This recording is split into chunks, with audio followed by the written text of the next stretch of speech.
الصلاة والسلام على سيد الأنبياء والمرسلين أما بعد فأعوذ بالله من الشيطان الرجيم بسم الله الرحمن الرحيم هو الذي يريكم البرق خوفا وطمعا وينشئ السحاب الثقال ويسبح الرعد بحمده والملائكة من خيفته ويرسل الصواعق فيصيب بها من يشاء وهم يجادلون في الله وهو شديد المحال صدق اللہ العظیم۔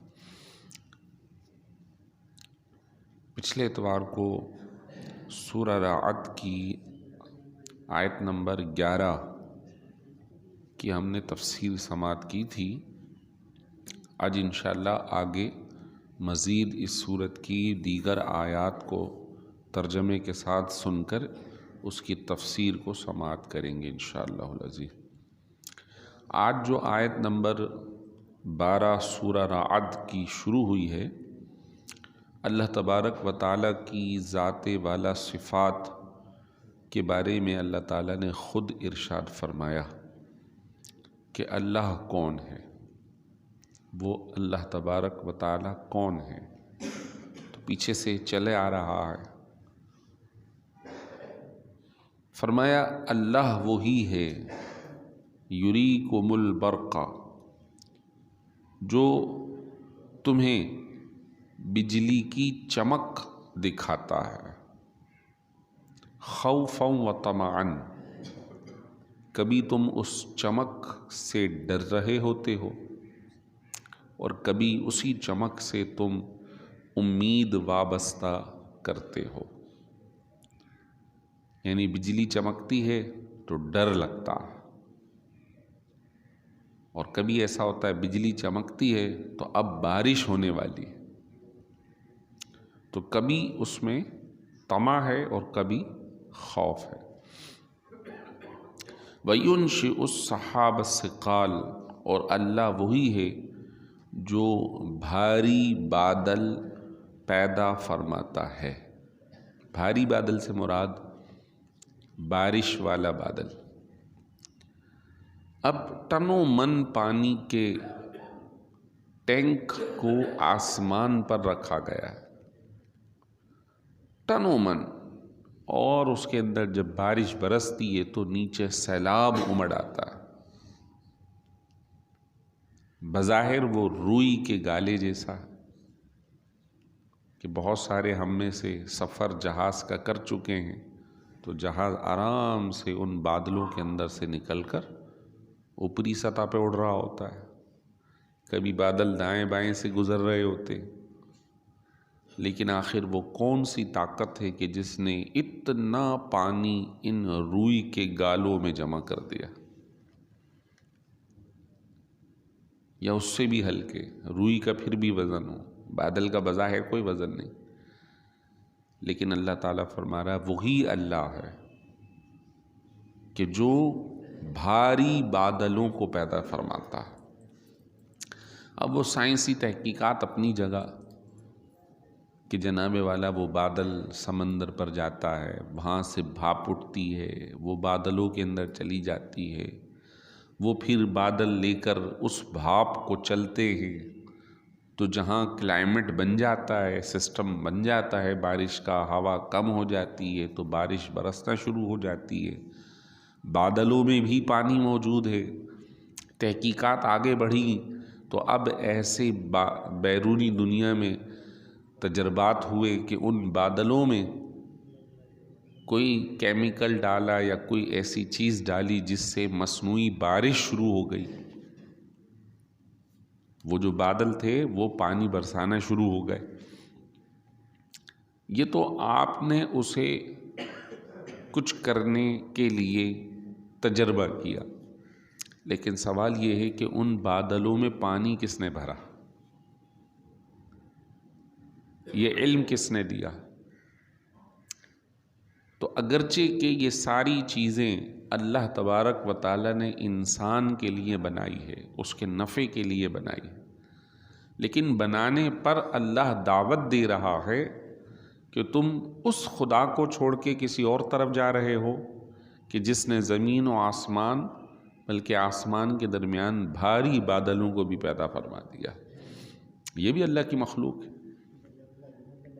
وَيُسَبِّحُ الرَّعْدُ بِحَمْدِهِ، اور رعد اللہ کی حمد کے ساتھ تسبیح کرتی ہے، یعنی الحمدللہ کہتی ہے، شکر ادا کرتی ہے. کون؟ رعد.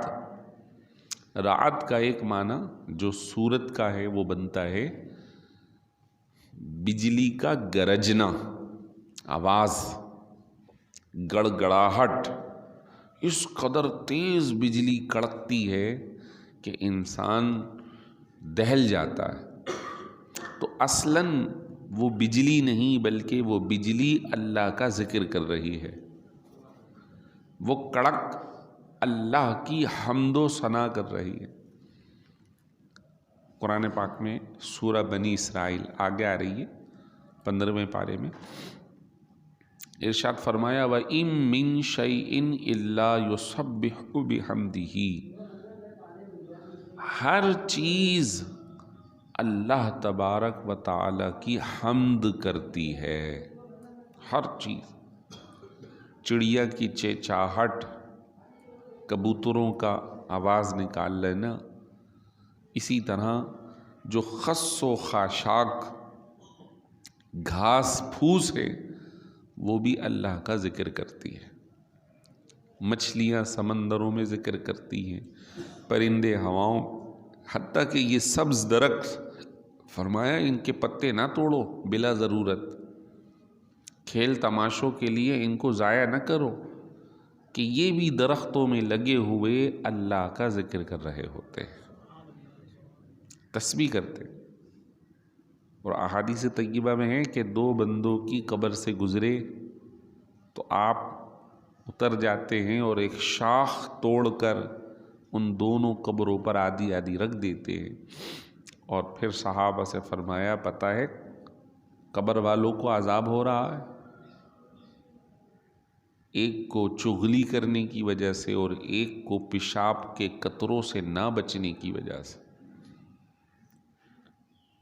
اور یہ تر جو شاخ رکھی گئی، جب تک یہ تر رہیں گی تو ان کی تسبیح کی برکت سے اللہ ان کے عذاب میں خفت فرما دے گا، ہلکا کر دے گا. یہی وجہ ہے کہ ہم اپنے مرحومین کے لیے گلاب کی تازہ پتیاں لے جاتے ہیں کہ وہ جب تک تر رہیں گی تسبیح کرتی رہیں گی، اور اس سے جو بھی صاحب قبر ہے اس کو نفع ملتا رہے گا. یہ اس کی دلیل اور ریفرنس ہے. تو ہر شے اللہ کی تسبیح کر رہی ہے. یہاں پیشاب کے قطروں کی بات آئی تو بعض اوقات سردیوں میں یہ مسائل بہت سارے لوگوں کے ساتھ، بزرگوں کے ساتھ، اور اب تو نوجوانوں کے ساتھ بھی ہو رہے ہیں. پرابلم یہ ہے کہ ہماری غذا صحیح نہیں، یا غذا صحیح بھی ہے تب بھی جسمانی قوت مدافعت پہلے کے مقابلے میں کم ہو گئی. جو گاؤں دیہات کے ہیں، محنت مشقت کا کام کر چکے ہیں، تو ان کے اندر قوت مدافعت زیادہ ہے بنسبت شہری لوگوں کے جو صبح و شام کمروں میں، آفس میں بند ہیں، دھوپ نہیں لیتے، پسینہ نہیں نکلتا، مشقت نہیں ہوتی. تو ہمارے اندر جو قوت مدافعت ہے وہ کم ہے. زیادہ تر یہ پرابلم جو کہ میڈیکل والے کہتے ہیں پروسٹیٹ کے بڑھ جانے سے ہوتا ہے، اور کہتے ہیں میڈیکل لائن میں کہ ہر 4تھے بندے کو پروسٹیٹ کا پرابلم ہے. پروسٹیٹ کیا ہے؟ پیشاب کی نالیوں میں غدود کا بڑھ جانا. یا تو اس سے بہت تیز پیشاب آئے گا، اتنا کہ بھاگے بھاگے نکل جائے. حالانکہ شوگر والوں کو ایسی پرابلم ہوتی ہے. عام طور پہ جب ایسا مریض شوگر چیک کراتا ہے تو اس کو شوگر بھی نارمل ہوتی ہے، لیکن اس کے باوجود اسے یہ پرابلم ہو رہا ہے. تو ایسے میں علاج کروانا چاہیے پروسٹیٹ کا. اگر یہ زیادہ بڑھ جائے تو پیشاب بند ہو جاتا، پھر اللہ نہ کرے بہت ہی مصیبت کھڑی ہو جاتی ہے۔ تو اس کے لیے کسی کو یہ پرابلم ہو، پھر طہارت کا مسئلہ ہے، تو علاج بہتر ہے، دوائیوں سے صحیح ہو جاتا ہے، بعض اوقات آپریشن کرنا پڑ جاتا ہے ان حدود کو نکالنے کے لیے۔ بہرحال جو بھی شے دنیا میں موجود ہے، حتیٰ کہ بجلی کی کڑک، وہ اللہ کی حمد کرتی ہے، الحمدللہ الحمدللہ اس طرح، اور وہ ہمیں اس کی آواز لگتی ہے بڑی تیز گرج رہی ہے۔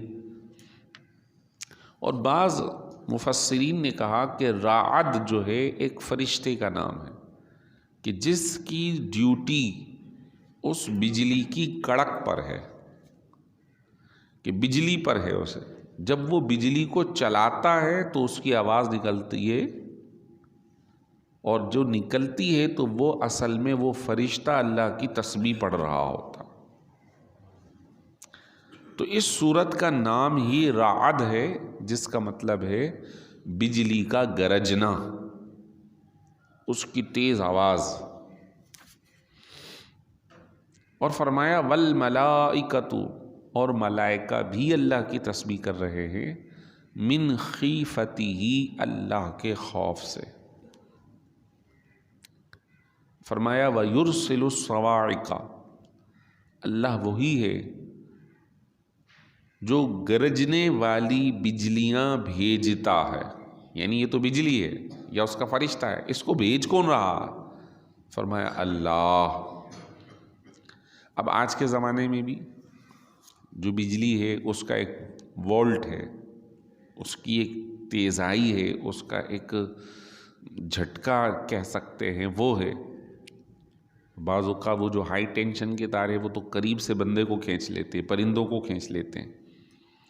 تو یہ دنیاوی بنائی ہوئی بجلیاں ہیں، جو اللہ تبارک و تعالیٰ کی طرف سے جو بجلی کڑکتی ہے یا کہیں گرتی ہے، اس کا جو وولٹ ہوتا ہے وہ بہت زیادہ ہوتا ہے، بہت زیادہ۔ آخر وہ بجلی کون بنا رہا ہے؟ وہ اللہ۔ فَيُصِيبُ بِهَا مَن يَشَاءُ، اور جس پر چاہتا ہے اس بجلی کو گرا دیتا ہے،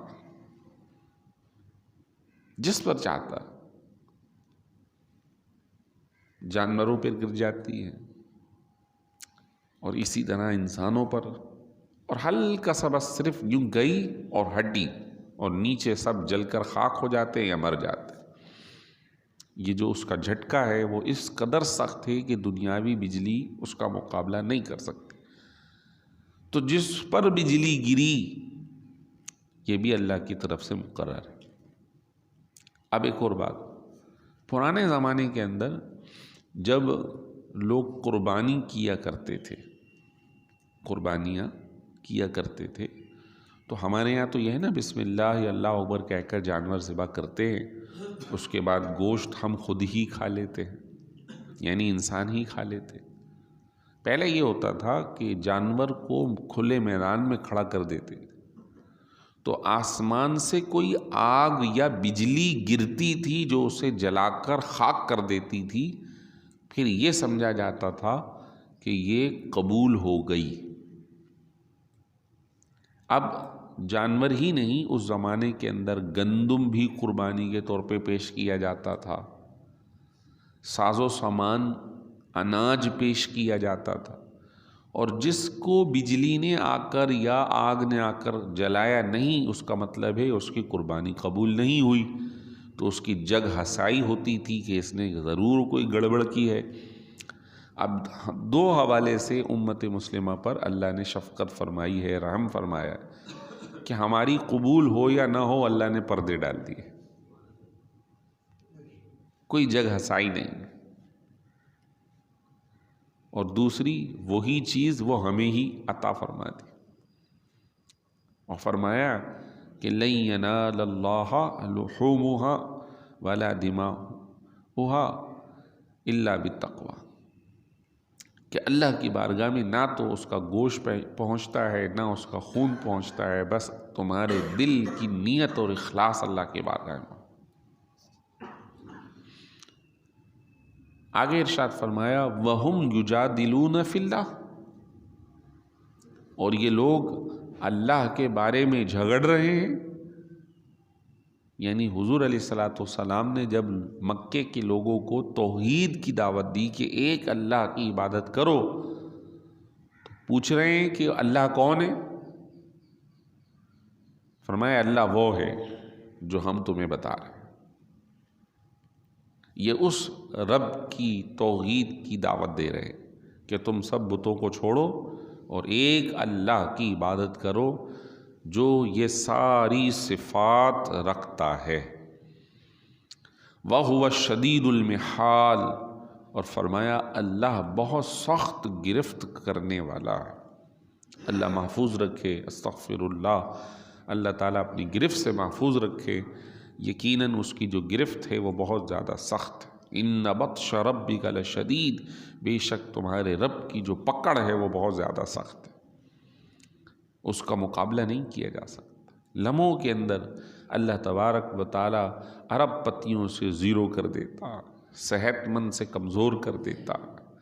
لمحوں کے اندر طاقتور معذور نظر آتے ہیں. اللہ تعالیٰ اپنی پکڑ سے محفوظ رکھے. کل تک جو بہت اکڑ کر چلتے تھے آج وہ روٹی مانگتے ہوئے نظر آتے ہیں. اللہ تعالیٰ اپنی پکڑ سے محفوظ رکھے. فرمایا لہو دعوت الحق، اسی کو ہر حال میں اپنی حاجت کے وقت حقیقی طور پہ پکارنا، اسی کو پکارنا حق ہے. جب کوئی مشکل آئے تو اللہ کی بارگاہ میں صدا لگاؤ، اللہ کی بارگاہ میں پکار کرو. نبی رحمت صلی اللہ علیہ وسلم بھوک بھی لگتی تھی تو آپ نماز پڑھا کرتے تھے. گھر آئے، پوچھا کچھ کھانے کو ہے؟ عرض کی حضور گھر میں اس وقت کچھ موجود نہیں ہے، 3 دن ہو گئے، کیونکہ باری بھی جایا کرتے تھے. تو آپ وہاں سے نکلے اور جا کر مسجد میں کھڑے ہو گئے، اللہ کے حضور نماز ادا کر. فرمایا اگر تیز ہوا بھی چلتی تھی تو حضور فوراً نماز پڑھنے کھڑا ہو جاتے تھے. کوئی آندھی آ جاتی تھی تو حضور نماز پڑھا کرتے تھے. اللہ کے حضور، اللہ کی بارگاہ میں دعا. ہمیں بھی یہی ہے، ہم بھی اللہ کی بارگاہ میں لو لگائے، اسی کو پکارنا حق ہے. تو ان لوگوں کو کہا جا رہا ہے جو کبھی اس بت کو پوچھتے تھے، کبھی اس بت کو پوچھتے تھے، کبھی اس بت کو پوچھتے تھے، فرمایا سب کو چھوڑو، ایک اللہ تبارک و تعالیٰ کی عبادت کرو. پھر فرمایا والذین یدعون من دونہ، وہ بت جن کو یہ لوگ پکار رہے ہیں، جن کی عبادت کر رہے ہیں اللہ کے سوا، لا یستجیبون لہم بشیء، یہ سارے بت مل کر بھی ذرہ برابر کے لیے اس کی بات سن نہیں سکتے، جواب نہیں دے سکتے. سورہ حج کے اندر آخری رکوع کے اندر یہ بات ارشاد فرمائی گئی کہ ان کا بتوں کا یہ عالم ہے، غیر معبودوں کا یہ عالم ہے، غیر خدا کا، کہ ان کے سامنے پرانے زمانے میں بھی، اور اب ہم تو کیونکہ پاکستانی لوگ ہندوستان کی جو ثقافت ہے، کلچر ہے، اس کو دیکھ بھی رہے ہوتے ہیں اور وہاں سے بہت سارے آئے بھی ہیں، تو یہ پوجا پاٹ کرتے ہوئے ان کے سامنے چڑھاوے چڑھاتے ہیں. تو مکے میں بھی اس زمانے میں ایسا ہوتا تھا. تو قرآن نے کہا کہ جو بتوں کے سامنے کھانا پینا مٹھائیاں رکھ دی جاتی تھی، چڑھاوے چڑھائے جاتے تھے، إِن يَسْلُبْهُمُ الذُّبَابُ شَيْئًا لَا يَسْتَنقِذُوهُ مِنْهُ، اگر ایک مکھی، کیا اس کی حیثیت ہے، وہ اس کے سامنے سے اس کی مٹھائی میں سے ذرہ برابر بھی اٹھا کر لے جائے، تو یہ بت تو اتنے کمزور ہیں کہ اس مکھی سے بھی اپنا حصہ نہیں چھڑوا سکتے. ضعف الطالب والمطلوب، تو غور تو کرو کہ یہ جو طالب ہے اس بت کا پوجنے والا وہ کتنا کمزور ہے، اور جس کو پوجا جا رہا ہے وہ کتنا کمزور ہے. یہ اس پتھر کو مان رہا ہے اور پتھر اس کی سنتا نہیں. مزید اللہ تعالیٰ نے فرمایا الا کباسط کفیہ، ان غیر خدا کی پوجا کرنے والے، بتوں کو ماننے والوں کی مثال ایسی ہے کہ کوئی شخص اپنے ہاتھوں کو پھیلائے ہوئے ہو الی الماء، پانی کی طرف، یعنی نہر ہے، میٹھے پانی کی نہر چل رہی ہے، چشمہ ہے، اور وہاں اس کے سامنے کھڑے ہو کر وہ کیا کرے؟ ہاتھ پھیلائے. کیوں؟ لیبلغ فاہ، تاکہ یہ پانی خود بخود اس کے منہ میں چلا جائے. وما ہوا ببالغہ، حالانکہ وہ پانی اس کے منہ میں نہیں پہنچ سکتا. کیوں؟ ہاتھ صرف پھیلانے سے، اشارے سے پانی تھوڑی آئے گا. کیا یہ ہاتھ پھیلانا پانی دیکھ رہا ہے؟ کیا اس کی سن رہا ہے؟ کیا اس کی یہ طلب پانی پوری کر سکتا ہے؟ تو جب ایک پانی جو پیاس بجھاتا ہے وہ خود بخود نہیں آ سکتا، وہ اس کی نہیں سن رہا. فرمایا جو بتوں کا معاملہ ہے ان کا بھی معاملہ ایسے ہی. تم اپنی حاجت 10 مرتبہ انہیں بتاؤ، تم اس کے سامنے 10 مرتبہ سجدے کرو، لیکن یہ تمہاری نہیں سنے گا. سنے گا تو صرف رب عز و جل، اللہ تبارک و تعالی. وما دعاء الکافرین الا فی ضلال، اور جو کافر ہیں ان کی پکار یا ان کی دعوت یا ان کی عبادت سراسر گمراہی ہے. وَلِلَّهِ يَسْجُدُ مَن فِي السَّمَاوَاتِ وَالْأَرْضِ، اور سنو اللہ ہی کے لیے ہے سجدہ کرنے والے ہر وہ جو زمین اور آسمان میں موجود ہیں، طوعا و کرہن، چاہے وہ خوش دلی سے کریں یا جبری طور پہ کریں. وَظِلَالُهُمْ بِالْغُدُوِّ وَالْآصَالِ، اور اسی طرح ان کے سائے بھی اللہ کے سامنے سجدہ ریز ہیں، اور یہ سجدہ ریزی صبح و شام جاری اور ساری ہے. یہ آیت سجدہ ہے، ہم نے سنی ہے، تو اس کے بعد ہم سب کے اوپر سجدہ کرنا واجب ہے. سجدہ، آیت سجدہ 14 مقامات پر آئی ہے، اور جب بھی سنی جاتی ہے یا پڑھی جاتی ہے آیت سجدہ کرتے ہیں. جب سجدہ کوئی مسلمان کرتا ہے تو حدیث مبارک کے مطابق اللہ تبارک و تعالی سجدے کے مقام پر جہنم کو حرام فرما دیتا ہے. صحابہ اکرام کو فرمایا کہ بندہ سجدے میں اللہ کے سب سے زیادہ قریب ہوتا ہے. سجدہ اللہ کو ساری عبادتوں میں سجدہ سب سے زیادہ پسندیدہ ہے. سجدہ جب بندہ کرتا ہے تو شیطان روتا ہے کہ مجھے کہا گیا تھا سجدہ کر لو، میں نے نہیں کیا، مجھے قیامت تک دھتکار دیا گیا. یہ کیسا خوش نصیب ہے کہ ادھر اس کو حکم آیا، ادھر اس نے سجدہ کر لیا. تو زمین و آسمان کی ہر چیز اللہ کو سجدہ کر رہی ہے. اللہ تبارک و تعالی ہم سب کا حامی و ناصر ہو. باقی انشاءاللہ آئندہ سماعت کریں گے. اللہ عمل کی توفیق عطا فرمائے.